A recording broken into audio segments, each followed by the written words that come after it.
Hello viewers, मैं Manju Sharma divine light 4 angel 11 में आप सभी लोगों का स्वागत करती हूँ। साथियों, कैसे हैं आप सब लोग? राम राम, अस्सलाम वालेकुम, राधे राधे और वेरी गुड मॉर्निंग। तो साथियों, आज हम रीडिंग करने वाले हैं एक ऐसे मुद्दे पे जो कि सबके जीवन में आता ही आता है। आज हम देखने वाले हैं। देखिए, मानिए तो सब दोस्त हैं, मानिए तो सब दुश्मन हैं। आज हम देखने वाले हैं कि भी आपके दुश्मनों ने आपको हराने के लिए कौन सा ब्रह्म शस्त्र चलाया। ब्लैक मैजिक तो आप लोग सुनते ही रहते हैं, तो पुराना हो गया। देखते हैं उन्होंने क्या किया है आपके साथ में। ठीक है,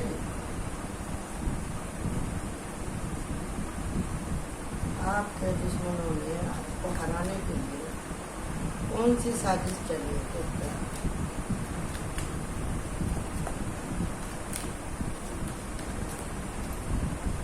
ये टाइमलेस रीडिंग है, क्योंकि प्यार के लिए तो जगह रही नहीं है आजकल दुनिया में। अब दुश्मनी तो बहुत गंदी चलती है भाई,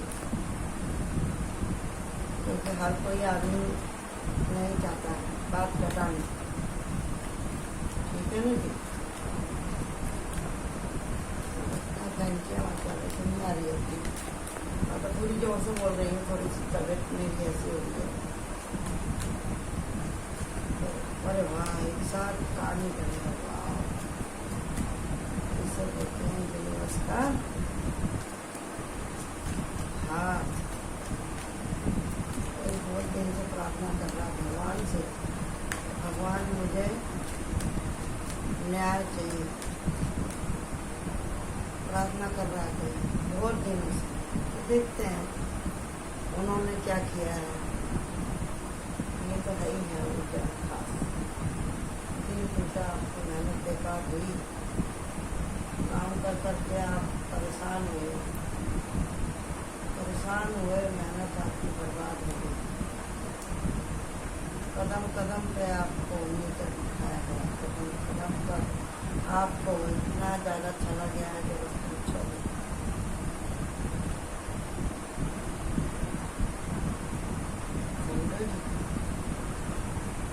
आपके साथ में ऐसा किया गया है हद से ज़्यादा। आपको शारीरिक, मानसिक, देवी, भौतिक हर तरह से टॉर्चर किया गया। आपके सोचने समझने की क्षमता ही छीन ली गई। ठीक है जी, सोचने समझने की क्षमता ही छीन। और उसके बाद में इन्होंने एक काम और किया जिस पे अभी तक आपका ध्यान नहीं है। मेरे को इंट्यूशन आ गई, मैं कार्ड निकालती हूँ और फिर उसके बाद में मैं फिर आपको कार्ड दिया। क्या मेरे को शक हो रहा है उस बात पे। आपके दुश्मनों ने आखिरी चाल का कौन सा पत्ता फेंका आपके ऊपर आ गया। वही आया जो मैं सोच रही थी, वही आया।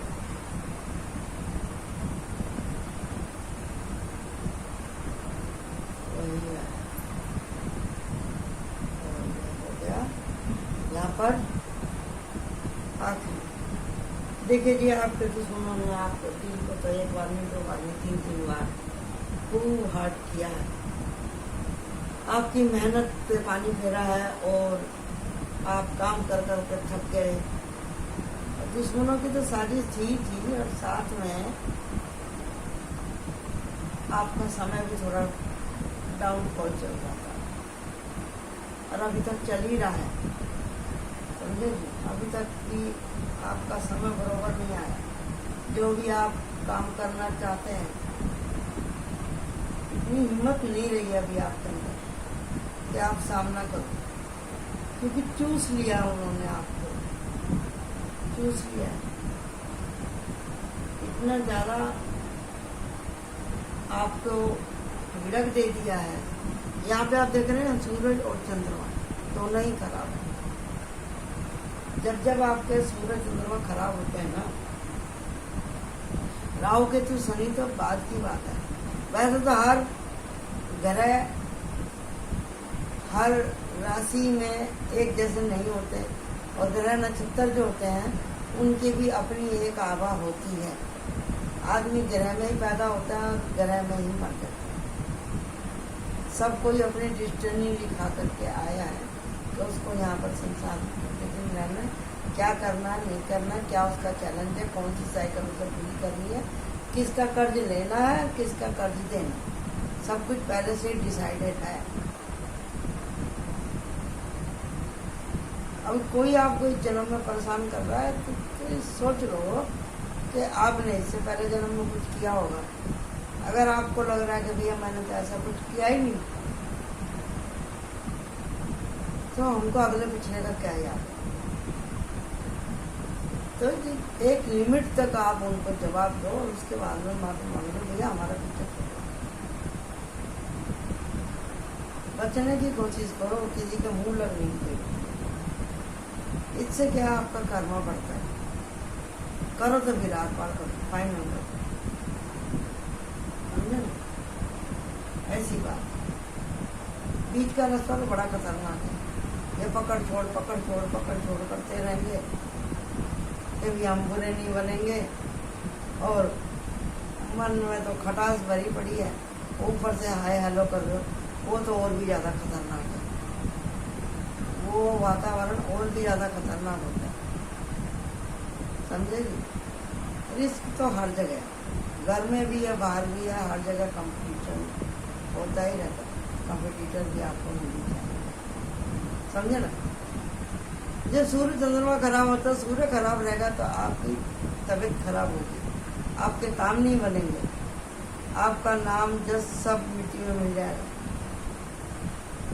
आपका राजपाट चला जाएगा, नियम देव चला जाएगा, कुछ बचने वाला नहीं। ऐसे ऐसे कांड हो जाएंगे, ऐसी ऐसी गलतियाँ हो जाएंगी, ऐसे ऐसे आपके ऊपर इल्जाम लग जाएंगे, बस पूछो।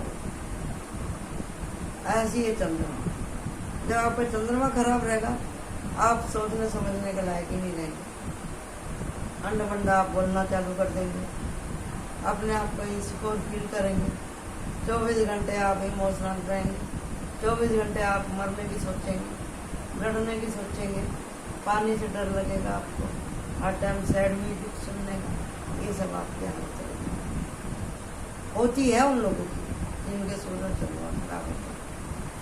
उसके बाद में है यहाँ पर 5, 6, 7 7 ऑफ पेंटिकल। 7 ऑफ पेंटिकल का मतलब क्या है आपको पता ही है। अभी जब आपकी तबीयत खराब होगी, जब आपका दिल टूट गया, आपकी मेहनत का फल आपको नहीं मिल रहा, आप काम कर करके थक गए, तबीयत ठीक हुई, सूर्य जब खराब होगा तो शारीरिक क्षमता भी कमजोर हो जाती है, चंद्रमा भी शारीरिक क्षमता खत्म हो जाती है। इसमें भी सूर्य चंद्रमा जब खराब होंगे ना तो शरीर काम नहीं करेगा, टाइम पे खाना मिलेगा नहीं आपको, सामने रखी थाली भी आपकी कोई और ही उठा कर ले जाएगा, इतना इफेक्ट होता है। ऊपर से दुश्मन आपको देखते रहेंगे, ताकते रहेंगे, ये थोड़ा भी खड़ा हुआ नहीं कि बस इसकी है तो सीमा। मदद आपके पास आएगी, लेकिन वो इस तरह से नहीं आएगी जिस तरह से आप चाहते हैं। ताने उलाने के साथ में, एहसान जताने के साथ में आपको वो मिलेगी मदद, समझे? और ये सब हुआ किस लिए? वही बात जो मैंने आपसे पहले कही, यहाँ हम समझना कुछ सीखने के लिए ही आए हैं, ऐसे ही हम पैदा नहीं, ऐसे ही हम पैदा नहीं होंगे। ये बात अलग है कि भाई आप बोलोगे कि भाई जब भगवान इतना पुराना है, पूरी यूनिवर्स इतनी पुरानी है, तो हमारी तो पुरानी सोच है, क्या हमने अभी तक सीखा नहीं? क्या कहाँ सीखा है? अगर सीखा होता तो ये सतयुग ना होता, कलयुग क्यों होता? सारी आत्मा अगर सीखी हुई होती, हम और आप सीखे हुए होते, तो हम इतने दुखी थोड़ी ना होते। यही बात यहाँ पे कहने की है, क्योंकि ये ट्रांसलेशन की होता है, आपकी सोल को कुछ सीखने की होता है। आप बोलेंगे कि ये सोल का क्या लफड़ा है भैया। देखो, पहले संसार में जितने इंसान थे उतने जानवर भी थे। अब जंगल तो हो गए खत्म, और जानवर भी हो गए खत्म। आत्मा उनमें भी थी, आत्मा आप में भी, हम में भी है। वो सारे जानवर अब इंसान बनने के पैदा हुए, इसीलिए इतनी पॉपुलेशन बढ़ गई, समझे। और अपनी अपनी साइकिल, अपने अपने सिलेबस, अपने अपने ये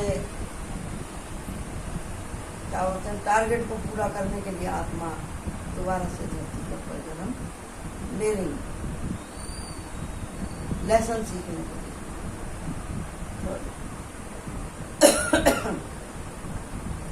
यही सीखने के लिए हम लोग यहाँ पर आए हैं।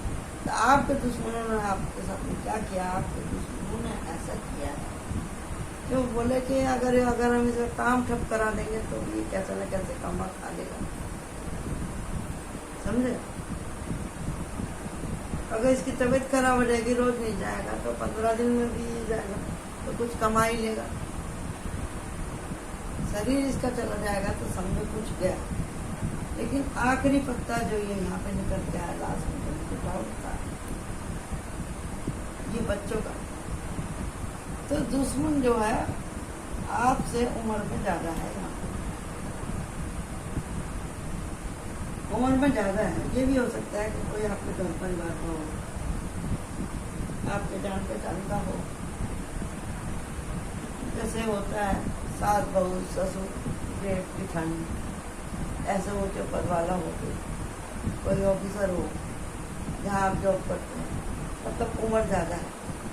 और यहाँ पे दोनों ही एनर्जी निकल के आ रही है कि भी कोई घर का आदमी भी है और बाहर का आदमी भी है। जब आपका शरीर छीन गया तो आपको थोड़ा सा लगा कि हाँ भी ठीक है, नहीं तो आप तो हर परेशानी को फेस कर ही रहे। क्यों? क्योंकि आप म्यूजिशियन हैं, क्योंकि आप भगवान की प्रार्थना करते हैं, अपने और अपने परिवार का ध्यान रखते हैं, और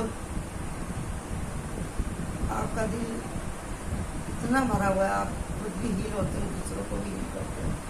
मन साफ है, माता जी का हाथ है आपके पास, और आपको सब समझता है कि सामने वाला मेरे साथ में ऐसा कर रहा है। आपको सब मालूम होता है कि सामने वाले के मन में क्या चल रहा है। लेकिन आप बोलते हैं कि मेरे में और उसमें क्या फ़र्क पड़ जाएगा अगर मैं कुछ खुल के ही बोल दूंगा। क्योंकि आप ऐसी आत्मा है जो कि आप किसी को अगर बुरा बोल भी देते हो ना, तो आप खुद ही पछताते हो। उससे ज़्यादा तो आप खुद ही हट हो जाओगे कि भैया मैं जब बुराई को नहीं छोड़ रहा तो मैं अपनी भलाई को क्यों छोड़। ऐसी स्थिति हो चुकी है आपके मन में, सोचते सोचते। इसीलिए आपका दुनिया से मन भर गया, ये कार्ड आया है ना, इसके लिए आपका मन भर गया। आपके पास में जो भी बैठता है ना, वो हील हो जाता है, उसे प्रोटेक्शन ज्ञान मिलता है। आप दूसरों की परेशानियां सुन के तुरंत ही निवारण कर देते हो। इतनी हिम्मत है आपके पास में, इतना टैलेंट है आपके पास में, समझे नहीं। तो आपको दुश्मनों ने सबसे आखिरी पत्ता यही चला है कि आपका धन चला गया, आपका पैसा चला गया, आपका शरीर चला गया। आखिरी कमर, आखिरी कील उसने ठोकी आपके बच्चों के ऊपर।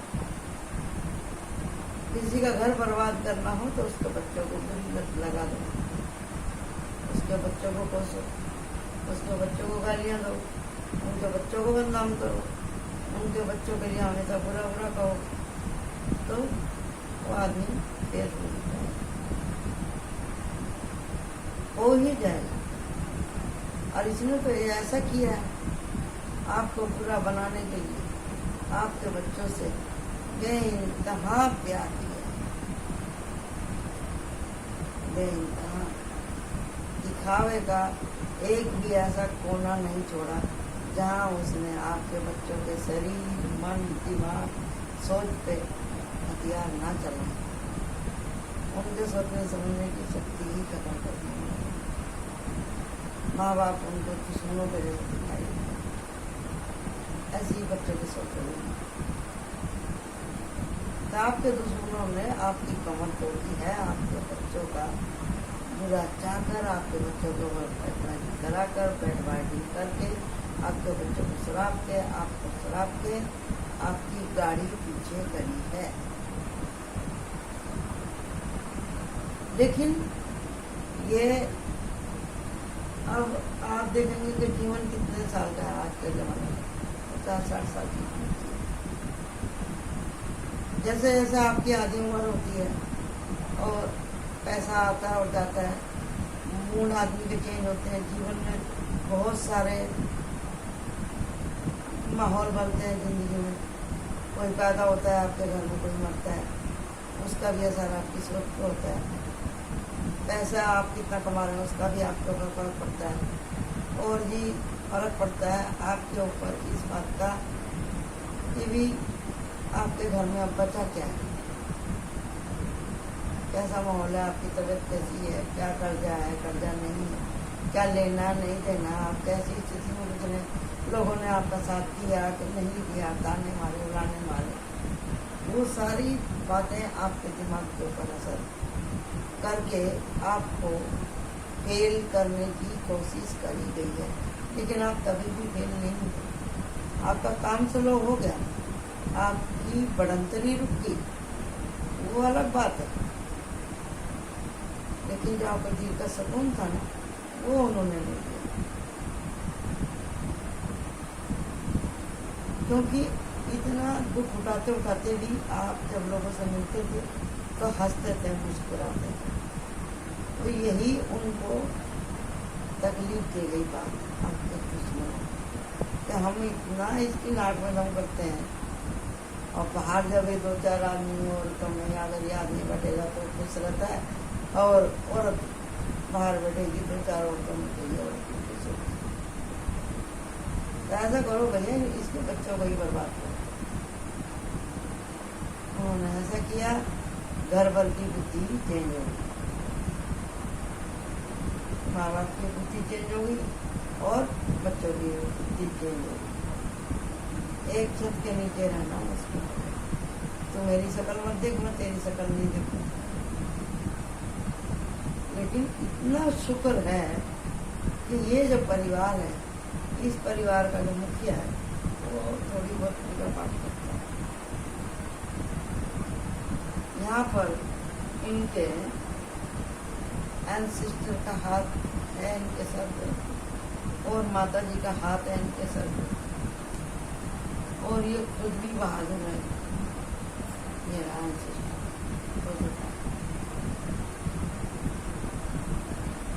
देख रहे हैं।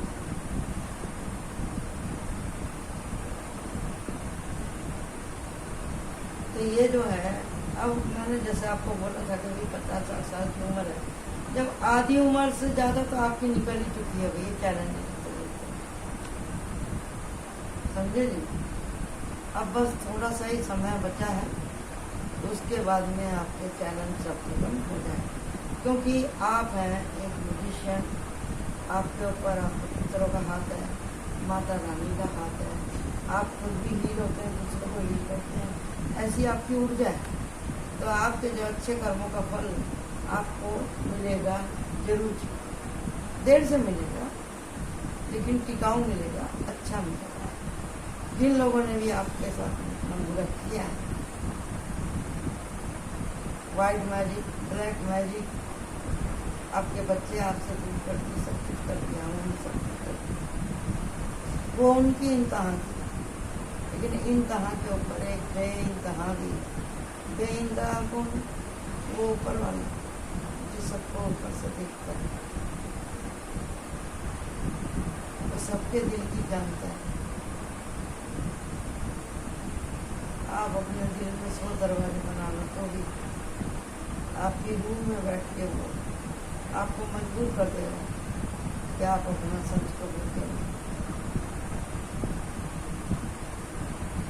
यही थी आज की रीडिंग साथियों कि आपके दुश्मनों ने आपके खिलाफ कौन सी साजिश करी। आपके दुश्मनों ने साजिश करी है आपके बच्चों को ही बर्बाद करनी। तो ये कैसे होगा खत्म? देखो जी, पहली बात तो ये है कि जिसको भी आप अपना एनिमी समझते हैं, दुश्मन समझते हैं, 1 से लेकर 100 तक की गिनती लिखो आप और 101 तक के आप नंबर लिखो एक कापी में या एक कागज में। 1 2 3 4 5 6 7 8 9 10 11 12 इस तरह से करते करते आप 101 तक की गिनती लिखो कागज में। और जो जिससे भी आपके पंगे हैं उन सबका नाम लिखो। नाम लिखो आप उसमें कुछ भी लिखो। आपको गाली देने का मन आ रहा है तो आप गाली दो, आपको रोना आ रहा है तो आप रो, आपको कुछ गुजारा हुआ समय याद आ रहा है तो आप याद करो। आपको कोई गिला शिकवा है आप नाम लिखते जाओ और उसका शुक्राना करते जाओ, यानी कि आंसर साथ साथ लिखते जाओ। ऐसा आप अगर 40 दिन करते हैं तो आपको बेस्ट रिजल्ट मिलने लगेगा। ऐसा मैं आपसे यहाँ पर कहना चाह रही हूँ। साथियों, कहने का मतलब यही है कि जीवन में सबसे फर्क पड़ता है। एक पौधा उखाड़ोगे वहाँ से कहीं से थोड़ा तो गड्ढा होता है, तो जितना बड़ा पौधा रहेगा उतना बड़ा गड्ढा होगा और उस गड्ढे को भरने में भी टाइम लगता है। और दूसरा, जहाँ पे ये प्लांट लगेगा वहाँ जाएगा, उसकी जड़ उस मिट्टी को, उस खाद पानी को, वहाँ के वातावरण को वो पहले सोखता है, देखता है, वहाँ की हवा को समझता है, पहचानता है, तो उसके सारे पत्ते भी लपट जाते हैं क्योंकि वो आया दूसरी वजह से। इधर आके शिफ्ट कर दिया इन लोगों ने, उसका मन नहीं लगता तो फिर सारे पत्ते भी लपट जाते हैं। और जब उसको बराबर से धूप पानी सब मिलने लगता है तो पौधा हरा भरा हो जाता है कि नहीं? ऐसे ही है यहाँ पे, ऐसे ही है जो बेइंतहा हमसे प्यार करने वाला है भगवान, वो भी हमें फल देगा, हमारे सब्र का फल देगा। जो भी आपने किसी के साथ में कभी नहीं करी उसको आप भगवान को सौंपो। और जितनी भी आपसे गलती हुई है सारी आप 40 दिन तक एक लिस्ट बना लो और उस आदमी को अपने दिमाग में याद करके आई एम सॉरी बोलो, तो आपके सारे के सारे कष्ट हो जाएंगे। अगर आपको घर में ही ऐसा लगता है कोई मुझे ज़्यादा परेशान कर रहा है तो उसको, अगर आपके अंदर हिम्मत है तो आप सामने से जाकर बोल दो, भाई हम मुझे माफ़ करो। अगर आपकी हिम्मत नहीं है किसी दूसरे से भी आप कहवा सकते हो, पास में खड़े तो मत बोलो। साइलेंस भी एक सबसे उत्तम हथियार है। अगर आप हाथ जोड़ के भी खड़े हो जाते हैं, धीरे से भी सॉरी बोलेंगे तो भी सामने वाले से नहीं आता। लेकिन बहुत से लोग का दिल पत्थर हो चुका होता है। आप जितना हाथ पैर जोड़े कुछ भी करें, जाने अनजाने में अगर आपसे कुछ गलती हुई तो वो लोग नहीं क्षमा कर पाते। जैसी बात को वो ले आते हैं अपने दिल को और फिर कर देते हैं ऐसे मैजिक या बुद्धि करना, जो जिसको सही लगता है वो कुछ कर नहीं लगता। यहाँ तो टाइम था ही खराब आपका, पहले से सूर्य चंद्रमा खराब थे, ऊपर से ये बैडमिंटन आ गई, बाहर के लोग भी अंदर बाहर आना जाना चालू हो, तो घर का माहौल हो जाता है इसको डिस्टर्ब। तो बच्चों को पीछे करने का जो उसका था आइडिया बहुत भारी था और वो काम भी कर गया उसके लिए। साथी, आप लोग हिम्मत ना हारे, सबके दिन बदलते हैं, आपके बदलेंगे। भगवान से कहो अगर हमारा इसके साथ में कोई कार्य का अकाउंट है, अगला पिछला कुछ लेन देन बाकी है तो भैया माफ कर। अगर आपने इस जन्म में किसी का नहीं खाया है तो आपका ये जन्म बहुत अच्छा रहेगा। अगर आप किसी का खा रहे हैं और खाते रहना ही चाहते हैं तो फिर आपको ये सब उतार के देना पड़ेगा उसको, समझे? कहने का मतलब यही है हमारा कि भाई यूनिवर्स आपसे पूछ रही है कि आखिर आप चाहते क्या है। आपके दुश्मनों ने आपके साथ में क्या किया, तो आप अगर चाहें तो आप उनको थोड़े दिन से एंजल को हाजिर नाजिर मान कर आप उनको माफ़ कर देंगे, तो आपकी जैसे जैसे लोगों को आप माफ़ करना चालू करेंगे, छोटी से छोटी बड़ी से बड़ी गलती के लिए आप इंसान से भगवान बन जाएंगे। तो इन्हीं शब्दों के साथ मैं आज ये रीडिंग खत्म करती हूँ। Thank you so much. Like my channel है, subscribe my channel. Bye bye.